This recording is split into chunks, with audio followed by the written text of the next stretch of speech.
La editorial Ruedo Ibérico fue fundada en París el 17 de octubre del año 1961 por 5 jóvenes exiliados españoles liderados por José Martínez Guerricabeitia.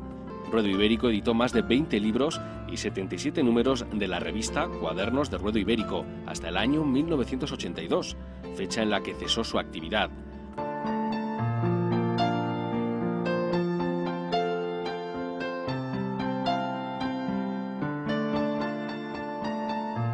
Bueno, yo era compañera de José Martínez ya antes de la fundación de Ruedo Ibérico.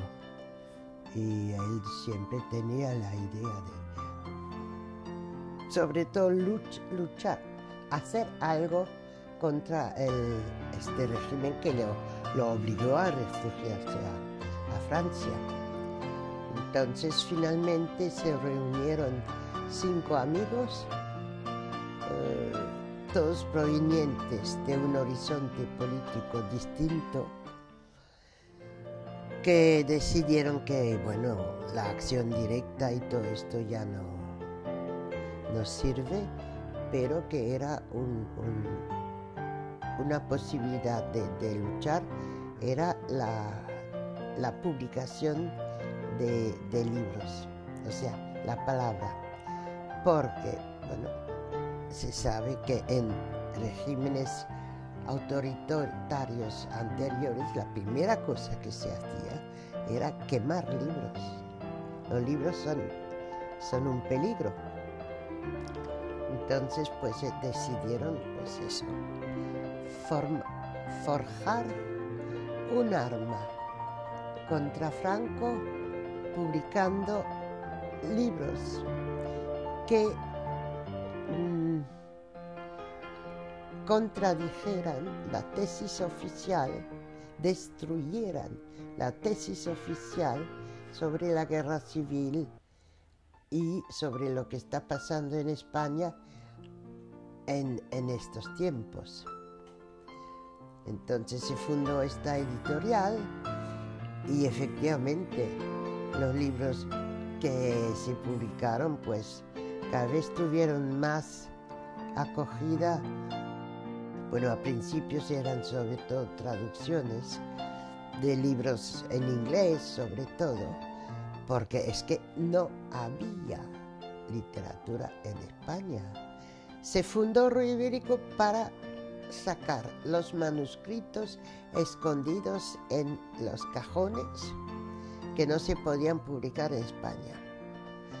Y nos dimos cuenta que estos cajones estaban vacíos.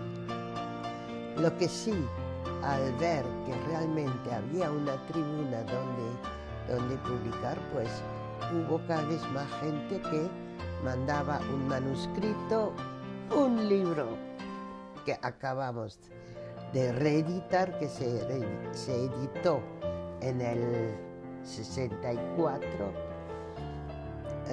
Esto es era ya un manuscrito original. Luego, sobre todo, compendios donde se publicaban artículos sobre la España actual, lo que pasaba en la España actual. Claro, lo que se publicaba en estos compendios y luego en la revista, sobre todo, iba todo con pseudónimo. Luciano Rincón se llamaba Luis Ramírez, evidentemente. ¿Cómo vas a poner tu nombre? Vas a la cárcel enseguida. Nosotros no, porque estábamos en Francia, ¿sabes? Y una sociedad francesa legalmente constituida no pueden contra nosotros. La embajada española intentó ponernos trabas, que libros sean prohibidos, cosas de estas, no lograron. Lo que sí había que ir con mucho cuidado cuando estábamos con gente de fuera, de España, porque claro, la policía, los informadores estaban rodeando por ahí, a ver quién entra, quién sale, y Y con esto había que ir con cuidado, sí.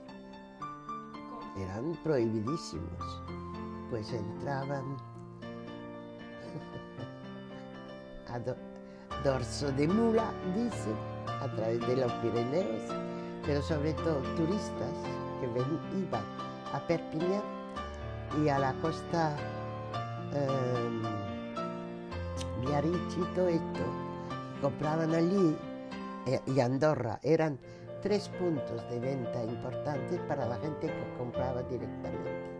Y luego había un importador que importaba lo que sea de libros prohibidos, tanto pornografía como historia, como ibérico, y que tenía sus acuerdos con la policía. Él mismo era antiguo policía, o sea, tenía sus entradas. Y sí, por este camino han entrado bastantes, no miles, pero bastantes, y regularmente, sí. Lo que dice un amigo mío, templar gaitas y limpiar mierda, o sea, de todo. ¿Sabes?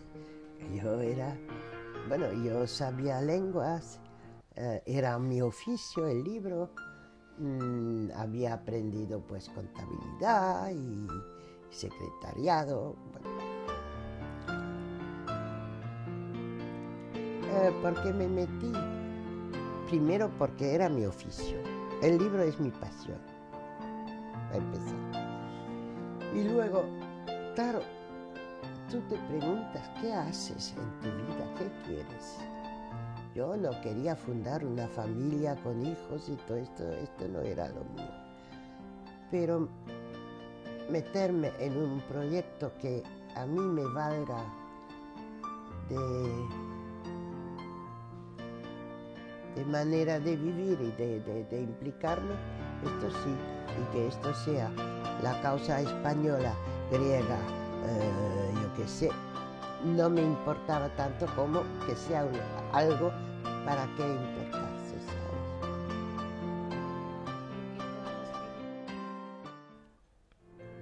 Era alguien que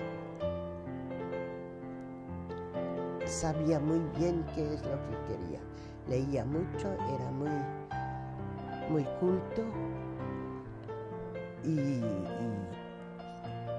ya, él llegó en el 47 a Francia y enseguida empezó a informarse, a ir a la Sorbona, a cursos, a aprender francés primero, claro, y todo esto.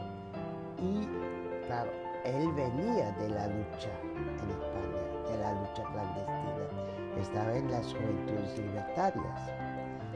Entonces vino a Francia con la idea de continuar la lucha desde Francia, como por ejemplo Pascual Maragall, Joaquín Medina,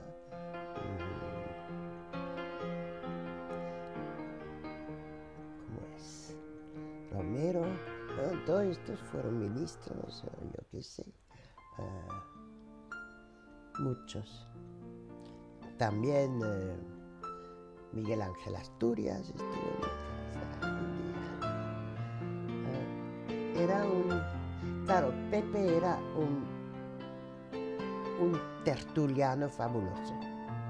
Como había leído mucho, la gente venía a informarse de lo que hay. Y claro, todo esto es lo que digo, eran jóvenes en aquel entonces.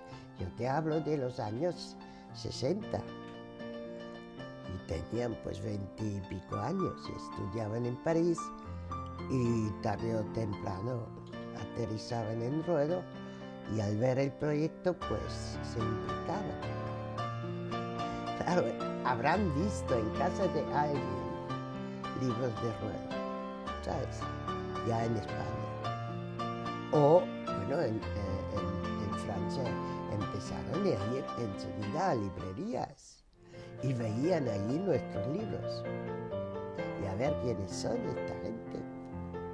Y venían donde la librería de verdad en la Rue de Latran se inauguró en el 70, pero antes había un local y venían toc toc. ¿Quiénes sois? Hoy sabían todo. ¿Qué te crees tú? Los libros incautados en la frontera a los turistas, a quien sea, estos no los tiraban, no te creas. Se han hecho bibliotecas por ahí. Y primera, el Ricardo de la Sierva, que no tenía ningún problema para hacerse con estos libros. Los tenía todos. Iba con una rabia contra nosotros, porque él era el propietario exclusivo de la historia de la guerra civil, claro. O sea, no teníamos detrás un ente que nos apoyara, que difundiera, yo qué sé. No queríamos, porque queríamos nuestra libertad. Pero claro, lo que publicamos las memorias de Juan García Oliver, que a los anarquistas, los de la CNT, lo miraban con recelo. Uy, claro. Publicamos eso, cosas sobre ecología, sobre un libro sobre Extremadura saqueada, la lucha contra una central térmica atómica que se iba a hacer y cosas de esto, caía mal a todo. Bueno, al jubilarme tuve tiempo de ver todo esto y un día me viene un joven amigo, 23 años, gallego, y me dice, oye, ¿y por qué no hacemos una web sobre Ruano? Digo, hombre, ¿por qué no? Sin saber en qué me meto. 2 años de trabajo, 8 horas diarias. Pero ahí está, en Amsterdam. Libros debe haber, bueno, una colección completa de todo está en la abadía de Montserrat, que tiene una biblioteca importante sobre la guerra civil, sobre España, todo esto. Hay algunas bibliotecas que sí que tienen españolas y luego están en todas las bibliotecas importantes del mundo.